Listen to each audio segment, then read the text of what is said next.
What's going on, everyone? Welcome back to the channel. Scott here. Today we're here to talk about round 2, Michigan State versus that school down the road, Michigan. 8 o'clock tonight on Fox. Last time they faced off, Michigan State won 81-62 on Tom Izzo's 69th birthday to secure win number 700 for his career. Obviously, still a lot at stake. Obviously, big rivalry game late in the season, only 5 or 6 games left. Right around there for every Big Ten team, so everyone's jockeying for standings for the Big Ten tournament and looking to improve their resumes for the big dance coming up here in March, the NCAA tournament. Last time, Michigan kept it close in the first half. They actually led by 2 at halftime, but in the second half, MSU outscored them 48-27 to secure that, as we mentioned, 81-62 win. This was probably Jaden Akins' best game of his year and his career. Going for 23 points on 7 for 10 shooting from 3. The other 3 guys that make up the big 4 for Michigan State scored 12 or more as well. And as we keep talking about, I believe that is the key for success for Michigan State going forward the rest of this season, the Big Ten tournament, and come March in the NCAA tournament, is you got to have your 4. You got to have your 3 senior, you got to have your 3 main seniors and your star junior playing good on both sides of the ball, scoring the ball, then on the other side of the ball, defending, and also leading this team. If they don't do that, it won't go well. If they don't do that, then we'll be in trouble. On the Michigan side, Jalen Llewellyn had arguably his best game of the season, dropping an 18. The kid's a competitor, though.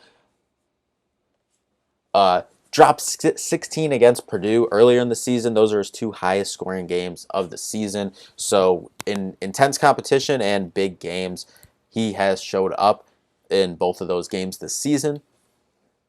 Terrence Williams was able to hit some tough shots as well. Oliver Nakamwa was able to record 9 and 7. This was one of Michigan's best three-point shooting games of the season. They shot it around 43%, which is well above their season average.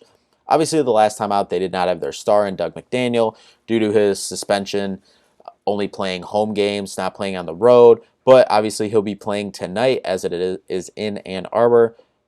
So that gives them that extra scoring punch. And he's currently leading the team at about 17 points a game and adding almost 5 assists. So he's really the go-to guy on the team.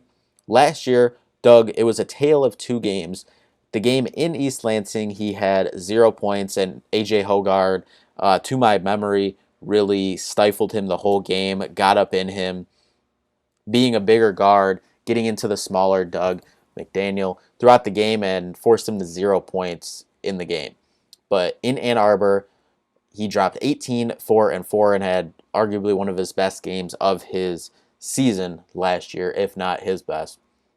So some of the keys to the game, trying to contain Doug, as well as trying to contain Williams and Nakamwa on the wings. Those are really what you have to worry about. Obviously, you have Shatter, who can shoot the ball as well. But forced turnovers, which MSU has been solid at this year. Rebound the ball, which they lost that rebounding battle last time out against them. They did win against Penn State on Wednesday, though. But that is something they have struggled with this year, is winning that rebounding battle. And then run. 18 fast break points against them last time compared to their 6. So philosophies of the program. Get out, defend, rebound, run. Obviously, if you usually do those things, things usually turn out well for Michigan State under Tom Izzo. From MSU, I expect them to continue to attack the post, specifically with Malik Hall. Obviously, he has been a fantastic scoring threat on that block, and as he was in this game last time. He's coming off a career high at Penn State on Wednesday, dropping 29 and 10 rebounds. Like to see the hot play of Jaden Akins continue here. Obviously, he was hot last time out against Michigan, getting 7 threes to go at the Breslin Center.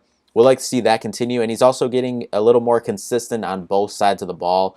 No, he didn't have a huge scoring output in that big win last Saturday, but he was well on his way. He was put on the bench a little bit due to some foul trouble, and Izzo wasn't too happy with the technical foul he was called towards the end of the first half.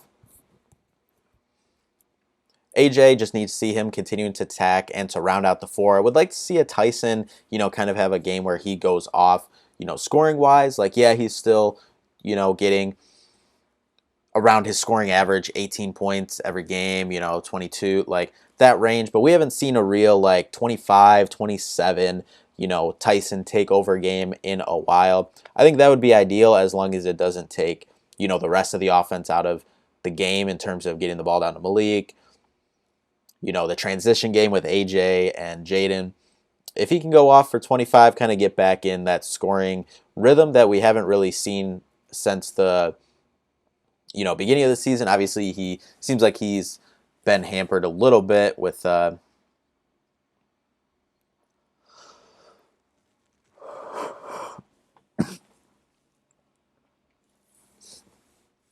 leg issues, but obviously he's been gutting through it, and he's obviously still been fantastic, one of the best players in the country.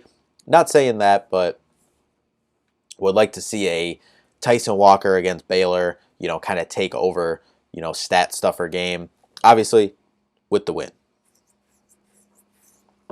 Obviously within the confines to secure a win. Also, interesting to see what the center rotation will be going into this game and if there'll be any changes at all. Coop had a really good game on Wednesday, going for 10 and 4 on 3 for 4 shooting from the field and 4 for 4 from the line, playing 18 minutes. But you flip it over, Mady Sissoko also played 17, but he only went for 3 and 1. And, as we've been mentioning throughout, some defensive lapses from all the centers, really. It's a team-wide issue on the center position in terms of some defensive lapses and, different coverages that we've had there, different stuff on the offensive end. We've seen Jackson miss some shots right at the rim. We've seen pretty much all of our centers then we've seen, Sissoko and Cooper sometimes have trouble controlling the ball when they get the ball on the block too. So we'd just like to see gradual improvement. We're not asking any of them to go out there and give us 20 and 15.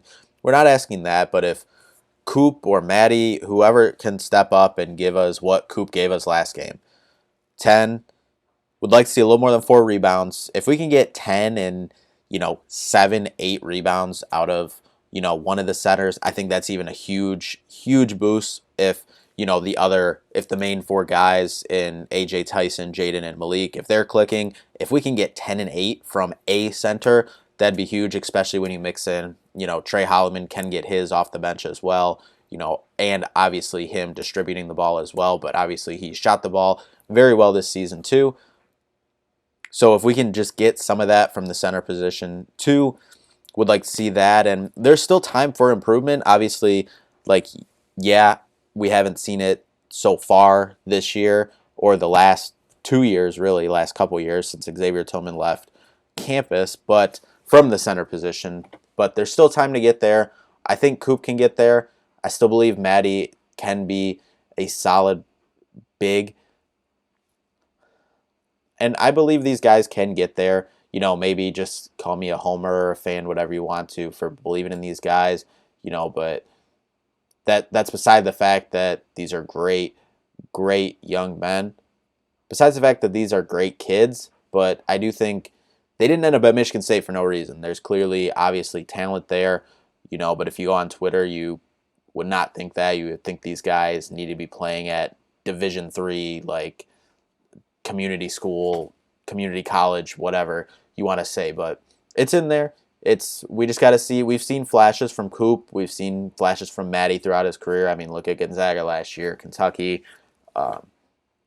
Jackson and Booker rounding out kind of the centers. Obviously, Jackson and Book mainly playing the 4 position here, and obviously Book only getting, if any minutes, 3-4 minutes a game.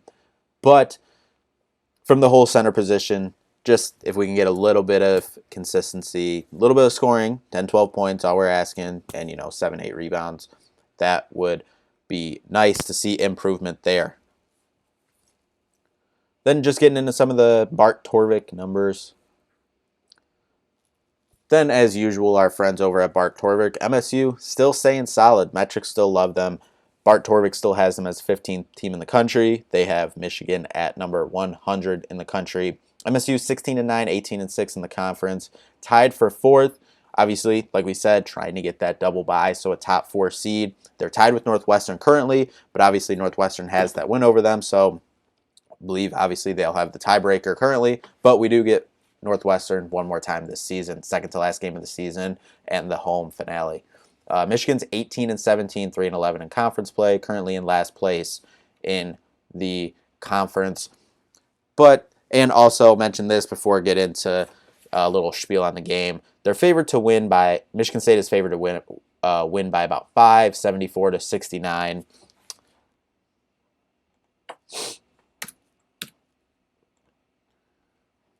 But basically, you need to handle business, get the sweep. As we mentioned before, like, yes, you're at the point of the season where you just need to win games, but I think this is a little different. Yes, you need to win this game because, as we just mentioned, Michigan is in last place in the Big Ten. You need to handle games like this. The only game you're not favored in, as we keep mentioning, the rest of the season, the only game you're not favored to win is Purdue. These other games, you can only really afford a loss, in my opinion. If you look at the numbers, it's realistically probably like 2, and probably on the road, like whatever. But you need to handle these games. You need to handle these games. In my opinion, you can only afford one of these, what you would consider bad losses, I guess. Teams you're not favored against. Purdue. Purdue would not be a bad loss. Purdue would be a bad loss if you get boat raced by 30 or 40. But so you just need to win this game. Also, you need to win this game. Like, yes, this is kind of like a silly, rivalry talk. But you need to win this game because you have not swept Michigan in this rivalry since 2019. Since Cash's junior year, Xavier's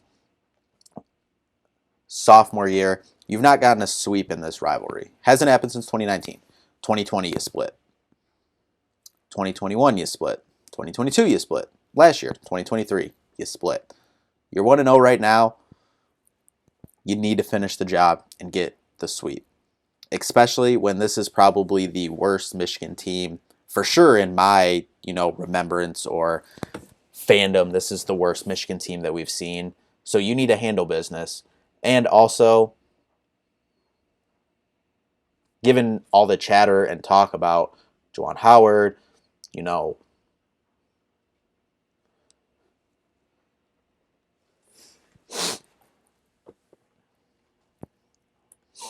but keep the main thing.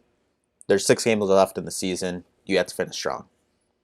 You need to go, in my opinion, to feel really, really good. I believe they can make a run in March. But in my opinion, to feel extra confident, you need to go 5-1 in these last 6 games minimum. If you go 6-0, if you beat Purdue on the road, great. If 4-2, like, okay, I'll still believe it's in there. But 5-1 would be fantastic, all in, going into the tournament, going into the Big Ten tournament and the NCAA tournament after that. But like we said, just handle business, go in there. Obviously, it'll be an 8 o'clock start on a Saturday night, so rivalry game. I think it'll be a little more packed in, their arena than it usually has been this season. But let's just go in there and handle business and get a win.